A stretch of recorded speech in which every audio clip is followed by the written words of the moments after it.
Well, hello there guys, UltraGamer64 here, and today I'm here to give my personal thoughts and a slight review on Lights Out. I just went to see this movie yesterday, and I wanted to give you guys my thoughts. Kind of a slight review. There may be some spoilers, and if there are, then just be warned by that. Spoiler alert right now. There may be spoilers, there may not be. I don't really know. Depends on what points I want to touch on and everything like that. So without further ado, let's get started.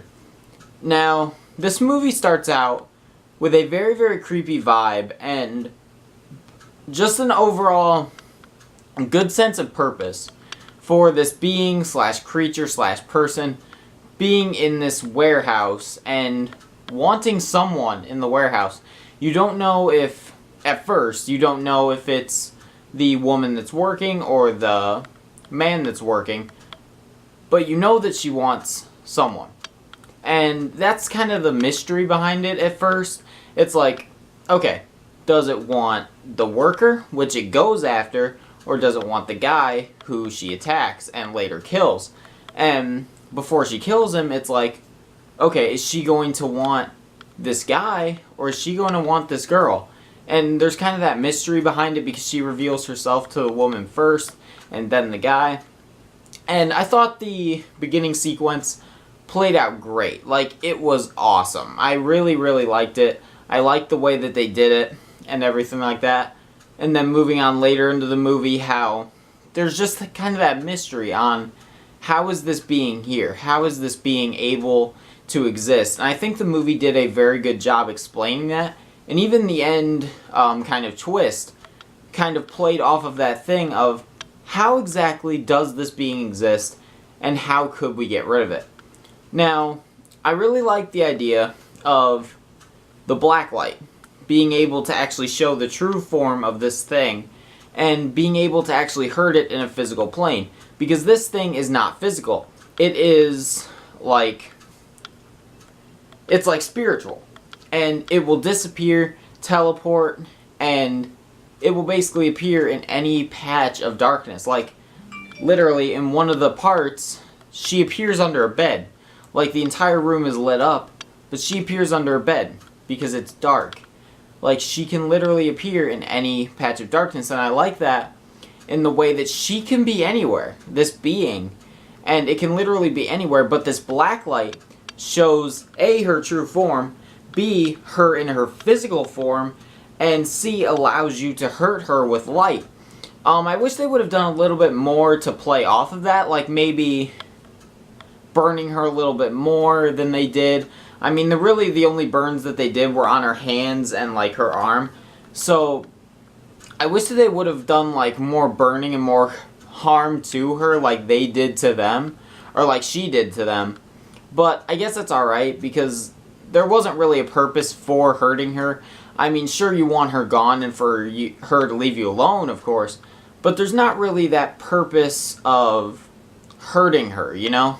So, I understand why they didn't have them, like, burn her more, but in a way, I kind of would have liked them to maybe burn her in the face or burn her chest, just trying to get this being weakened.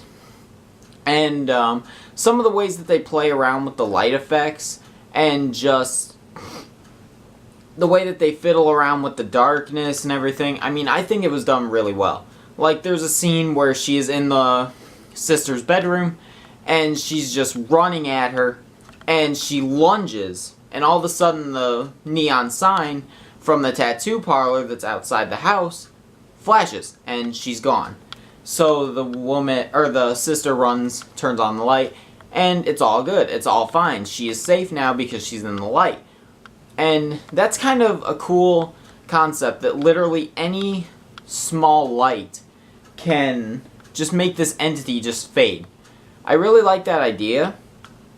But what I found a little stupid was that she can kind of manipulate the light. Like, if there, say this lamp over here, if it was on in the movie and she wanted to get you, literally she just kind of had to stand there and the light would just start to flicker and then it goes out. It's like, okay, come on now. Like, this thing is not physical unless the black light is in use. and it can't really affect physical things properly, especially like electricity and everything. So these lights would not be going out the way that they were, you know? There would have to be a good reason why they're going out. And they never really explained that, like, why the lights would always flicker and everything. Like, maybe she does have an effect on the electricity or the lights or something. But they never really explained that, you know? Getting back to the way that they fiddled with the light and the darkness thing, I really like the scene where the cops come in and they see her in the doorway. The one cop pulls out his gun and he's like, "Freeze, I'm gonna shoot you." And she starts just walking at him, just kind of leisurely. And then she starts sprinting and running at him. He shoots, and obviously the flash from the bullet goes off. She fades, and then when that light's gone, she's right there, running at him again.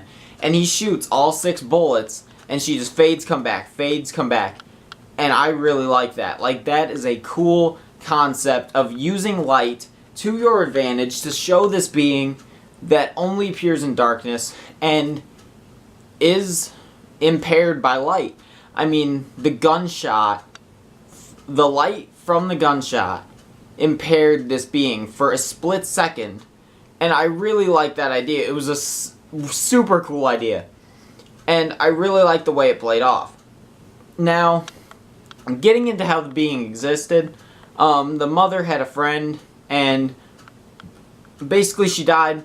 The friend kind of attached itself to her mentally and physically, and you start off by seeing this friend kind of just talking with the friend, like the mother talking to the friend, just kind of casually, the friend talking back to the mother, and the friend, which is the shadow person, of course, just tries to slightly harm the son, and the mom doesn't really do anything about it. But as the mom kind of begins to break away from this being, it starts to become more violent and tries to take away these people that the mother loves. And that's kind of a cool thing to play off of, in a way, like, as this entity feels that it's being pushed away and that it could possibly fade, it begins to get more violent. It eventually starts slapping the mother and just downright throwing her into something to knock her out so she's not a hindrance, because the being cannot kill the mother, or else the being basically kills itself. And vice versa, like the mom can't kill herself without killing the being. So, the being. So I kind of like the way that it starts to become abusive in a way. Like when it knows, okay, I may fade because of this woman breaking free of my control. So I've got to either knock her out or keep her in her place or just kind of hold her under my grip, you know? And I really like the way they play off of that. Like, as the spirit becomes more aggressive and more abusive as the story goes on, just from people trying to help the mother and the mother trying to break free from this thing that she desperately wants to be free of but just can't bring herself to do it. And in the end of the movie, I really like the way that they kind of signified, like, the mother being strong and fighting for her children and what really matter, and not fighting for this friend anymore. She basically goes up to the friend with a gun, shoots her to get her attention, which when she shoots, the light goes off, she fades for a second, comes back, and she just turns and looks at the mother and she's like, "You know that can't hurt me, right?" She holds the gun to her head and she's like, "This will." And it shows that bond between real people and the less of a bond between an entity and a person. And it just kind of shows that love that people can have for other people, that they would take their own life to kill this entity and save somebody. And it really shows how strong the mother got throughout the movie. Like, I really love the character development of the mother. In the beginning, she was a weak character. She was manipulated by this entity. She was taken control of. She tried to help it get into other places of the house. She tried to accustom her kid to it. And I just love the character development of eventually the mother just being like, "No, you're not going to hurt my kids, so I'm going to kill you." She killed herself, and the entity just fades. Because, like, quoting from the movie, you don't exist without me. So, with the mother gone, the entity is gone. And I think the movie did a gorgeous job with the lighting effects and playing off of that thing that she can only appear in the darkness. And the movie just did a fantastic job. I think it was really good. It really showed a passion of a movie maker and a creator. And just movie lovers in general. I think it really did a good job. So, tell me what you guys thought down in the comments below about this movie and the video. I really want to know what you guys think. So if you enjoyed this video, then please be sure to leave a giant like. And remember to keep on gaming, stay amazing, and I will see you guys next time.